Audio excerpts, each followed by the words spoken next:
Welcome to the MemberWise Best Practice series. This video is brought to you today by the MemberWise Network, the leading free-to-join best practice network for membership and association professionals. We hope that you enjoy this great presentation, and for further information about our growing network, please visit www.memberwise.org.uk. Well, good afternoon, everyone. Nice to be here again, Richard. I just thought it might be quite useful to set some sort of idea as to how many people in the room have actually heard of this topic before, the idea of experience engineering. And I see somebody's made some cards for us in the middle of the table, so it's probably a good opportunity. If you've heard of experience engineering before, could you indicate a yes? And if you've not heard of it before, could you indicate a no? Where are we going with this? Okay, there's a whole swathe of people here who are not quite sure yet. There's lots and lots and lots of no's in the audience, so I will go very, very gently. It is a scary word, and I first came across it. I thought, engineering? And I tried to Google member engineering, and all I got was engineering associations, as you'd expect.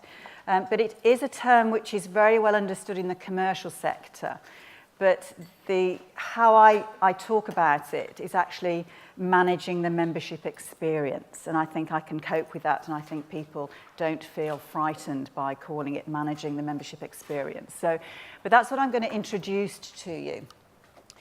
What I'd like to tell you, first of all, is what's driven and what is driving the member experience to become a boardroom issue. So what's happening that's causing us to have to face this at some point in the next few years and tackling it seriously.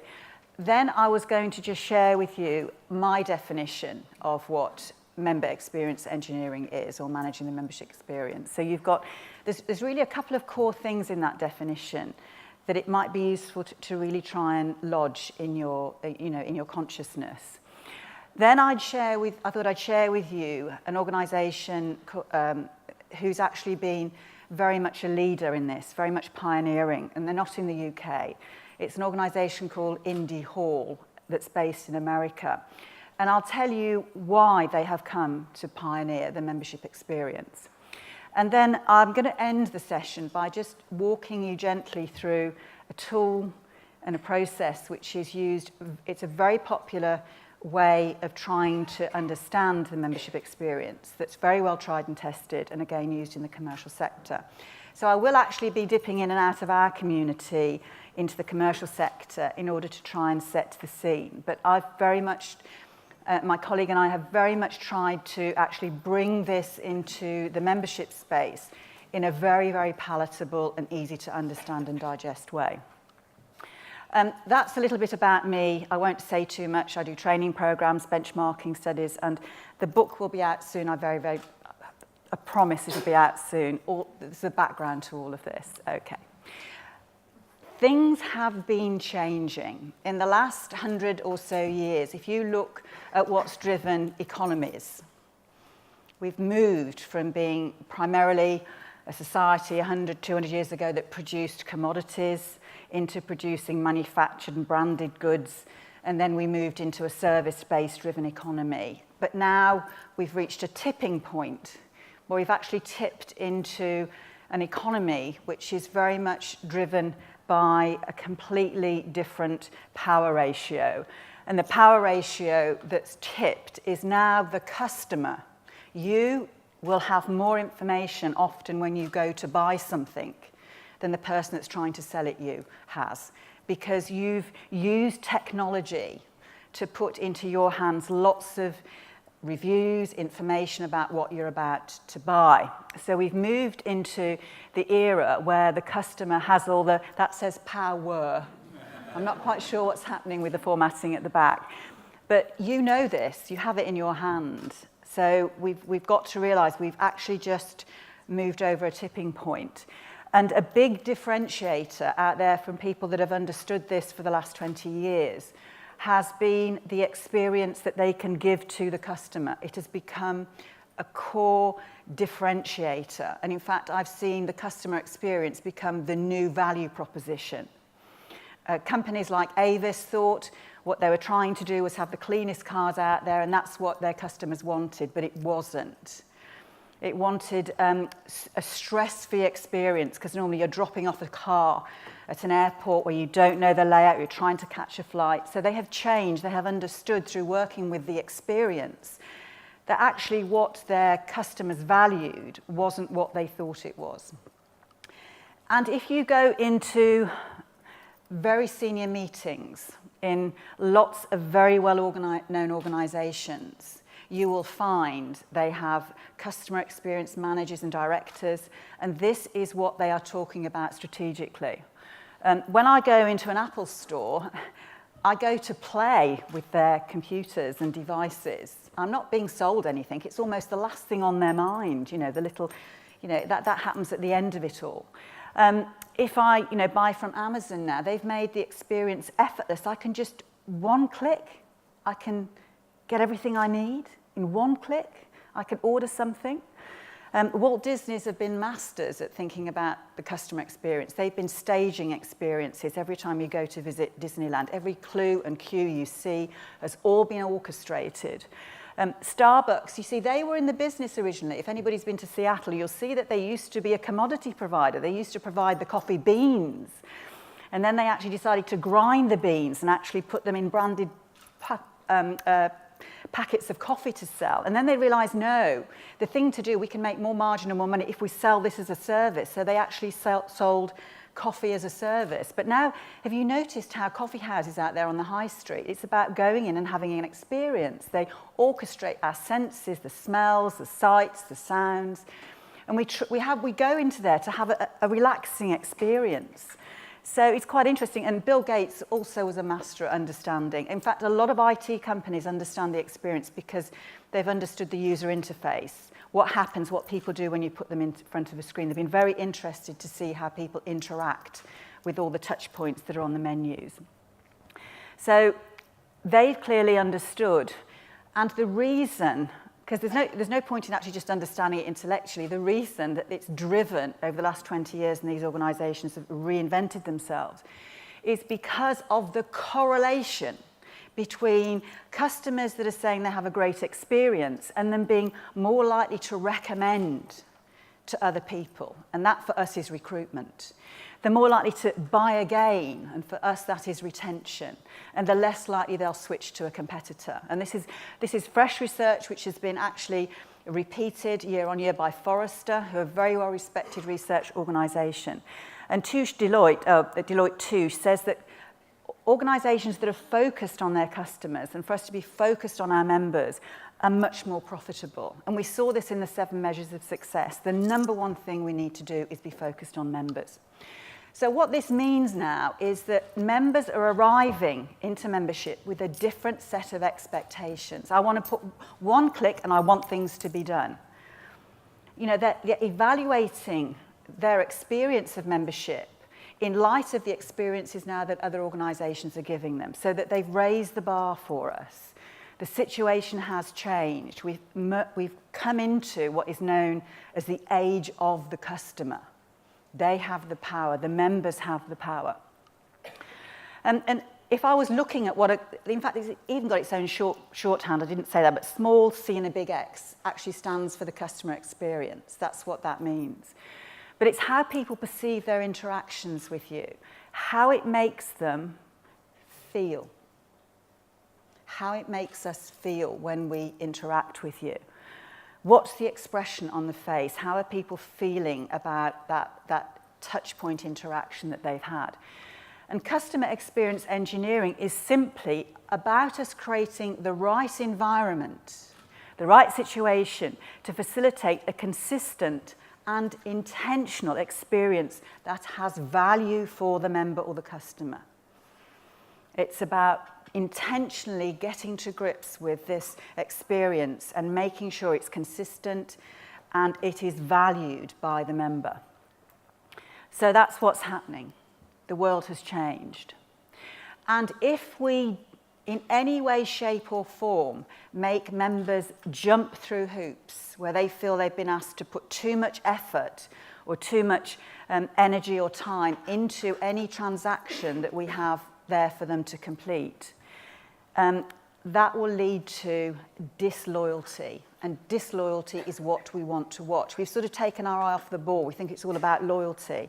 But there's an awful lot of repair work that needs doing into actually re-examining the way we do what we do and actually finding those sources of frustration.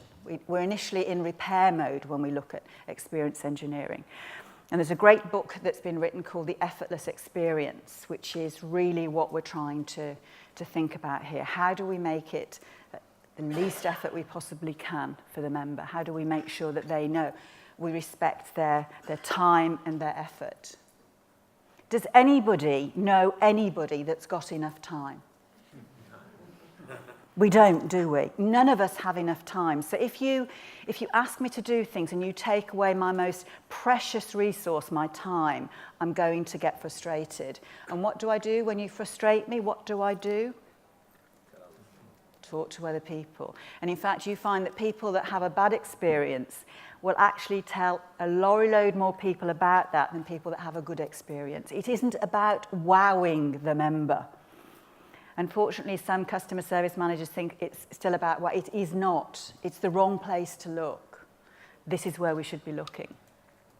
We're not going to do this today. I'd love to have done it because it's a great exercise. But the two conferences I spoke at in February, I asked delegates to actually take 5 minutes to sort of share personal stories of their own experiences where they feel they've actually put in too much time and effort. And specifically, how did it make them feel? And then I sat down and I observed the audience and I couldn't shut people up, literally. It gets us hot under the collar. People get animated, you see their arms moving. Everyone's got a story to tell. And boy, oh boy, when they get asked to tell it, do they tell it? They just want you to feel their pain and have their empathy with you.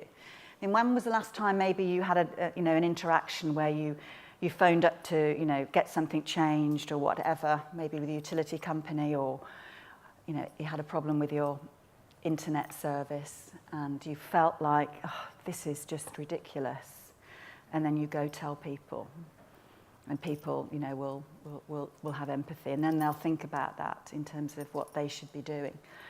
This is a good exercise to do with members to really get to understand what's causing their pain and their frustration. But the word here is, it's a feeling. How did it make them feel? And it's interesting, we tend to think we're doing better at this than we actually are.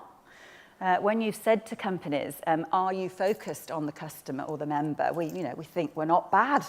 We don't look too bad. But in fact, if you go and ask their customers, they don't feel that the organisation's actually focused on them. So sometimes with this work, we need to do a bit of a reality check, that we're actually, we're in the right knowledge and is in the right space in terms of what is reality. There's a lot of value in gaps, by the way. The biggest learning insights that you get really are from the gaps of where you can make really great change. So let me tell you about Indy Hall. This is the one example I've managed to talk to the association about, and it's been a fascinating discovery. It's based in Philadelphia, and it's world renowned for what it's doing. And they want the people that set this up to go and speak at international conferences around the world.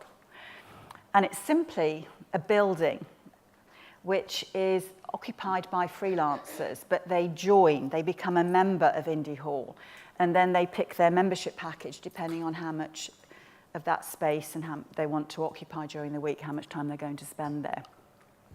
And one of the co-founders is a chap called Alex Hillman, and I was very interested in how he came to understand about the importance of the customer experience.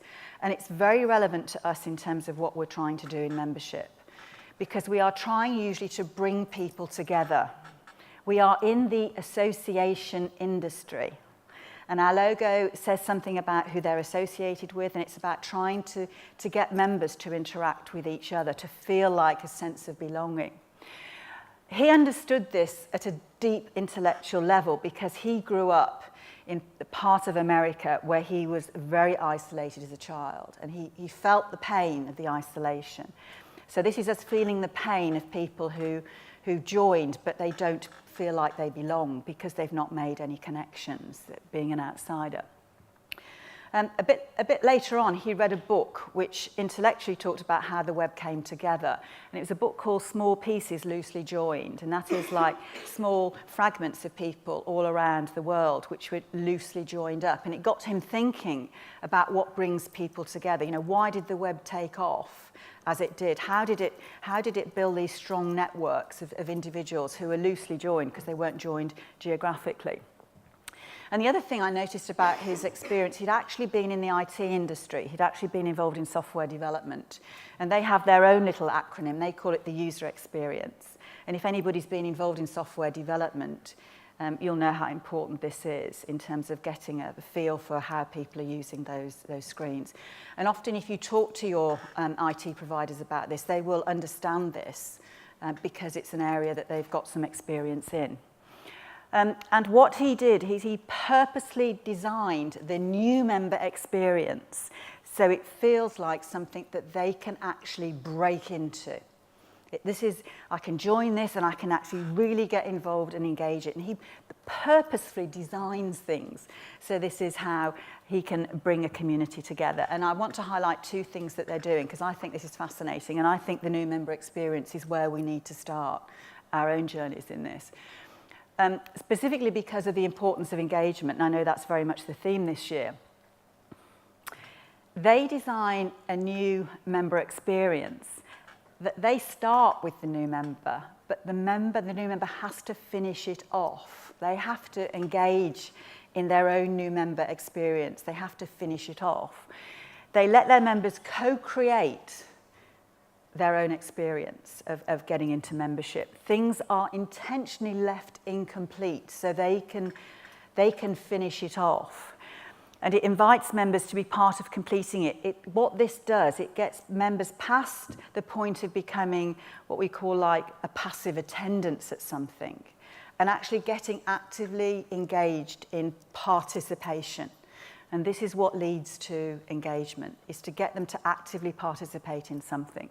What reminds me a lot of this is a very simple thing you can remember is, you know, when you buy in the supermarket some of these part-baked loaves, so it's partially done, but I've got to finish it off. You know, but in that co-creation experience, I get some benefit because I can have it nice and warm and crisp on the outside.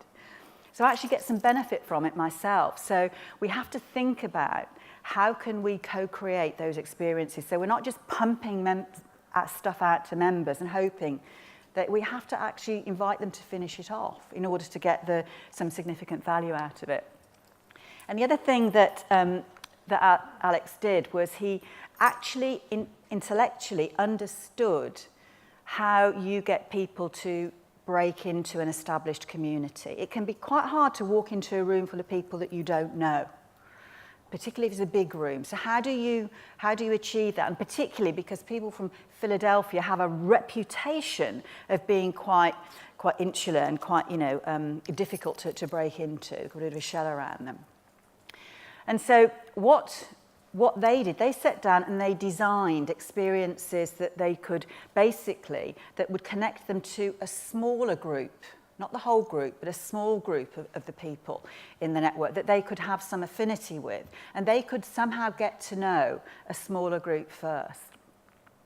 And they purposefully when they made those connections to a smaller group, they did introductions to 2 people in the group because they wanted them to start to feel like they could get some momentum. If we start you off at this, then you know a couple of people, you'll start to get to know more.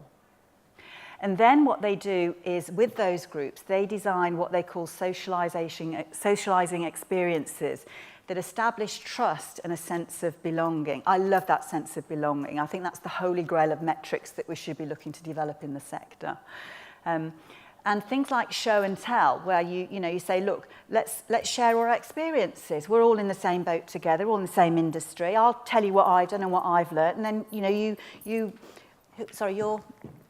Conference Centres of Excellence. Amanda. Yes. Yes, Amanda. And then you'll share yours. And by the end of it, you'll think, gosh, now I've got a group of people that I know that I can go and talk to. And I can actually feeling like I'm now part of a community. I'm starting to break into a community. And they have lunch and learn as well, Richard, because you do lunch and learn, don't you, in your programme? So that's great. But it's a smaller group first. Then they introduce them to the bigger group. And they go in with a feeling of sense, I'm already starting to feel like I belong to this.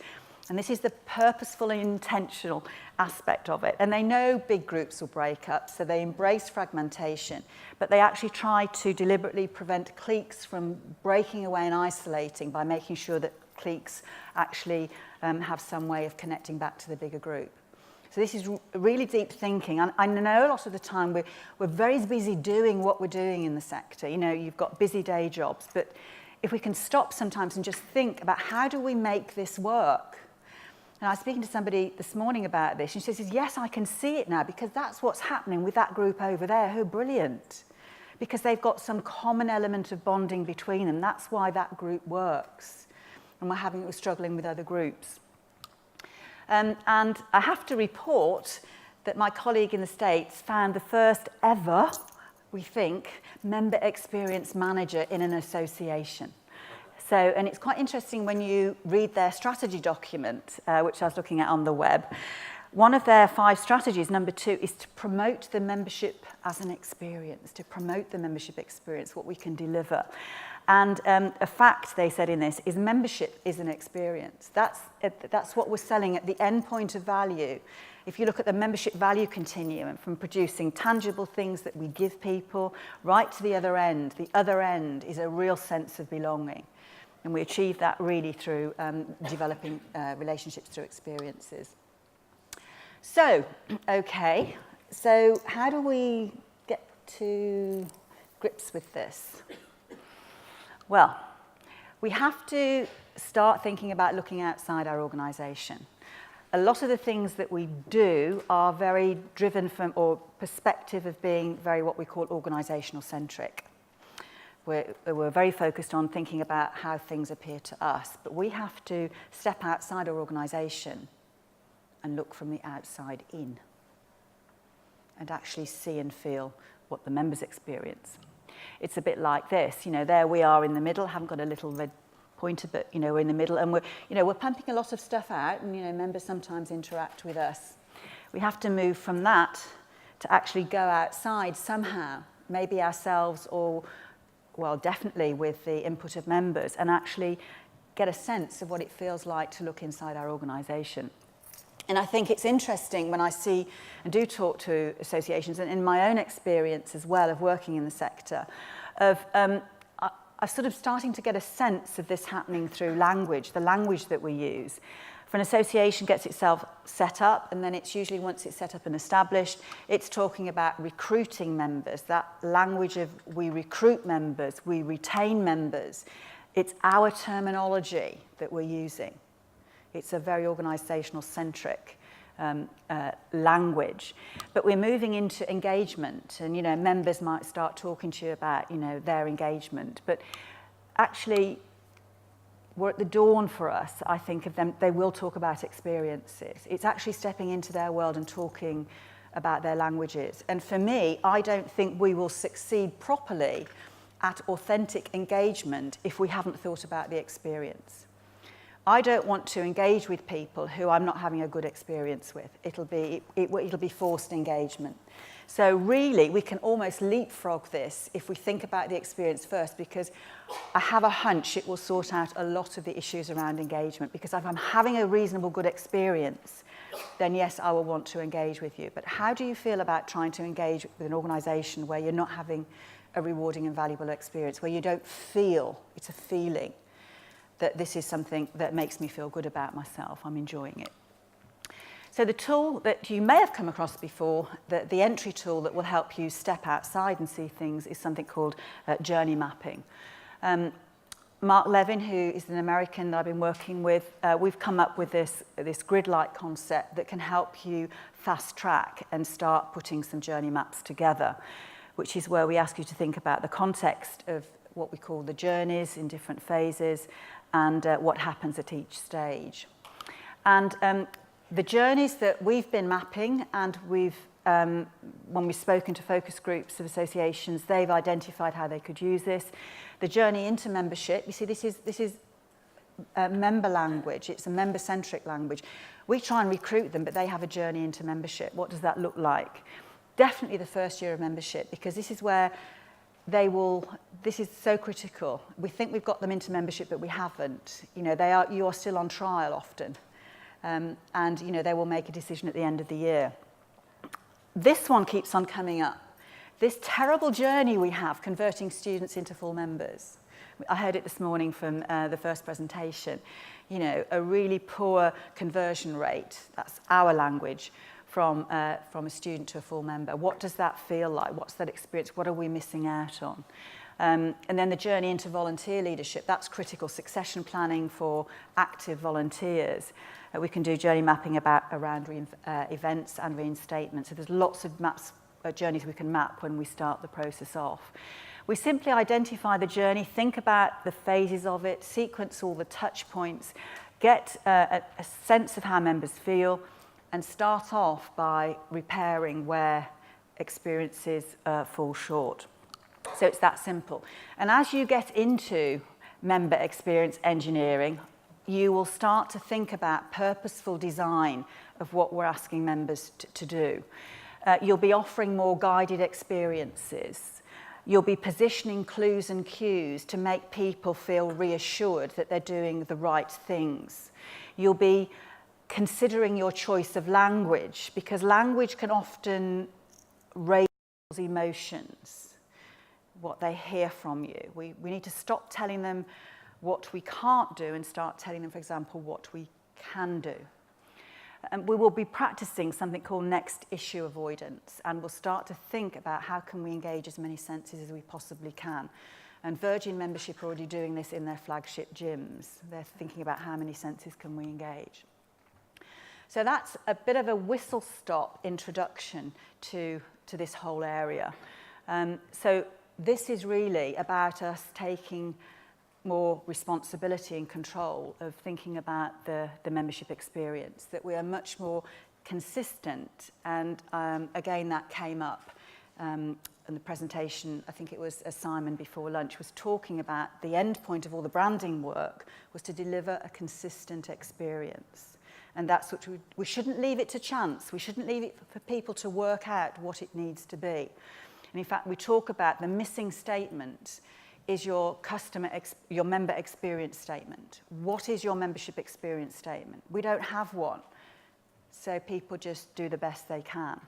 But often it's inconsistent, and it's these inconsistencies that we need to isolate and actually eliminate. And we need to be intentional about what we do. So who knows a little bit more about experience engineering now? If we put the cards up again, how have I done? Oh, I've got some yeses. Actually, no no's. So I wish you all the best on your own journey with member experience management. This online resource was brought to you today by the MemberWise Network, the leading free-to-join best practice network for membership and association professionals. Find out how we can provide you with more practical help and support at www.memberwise.org.uk.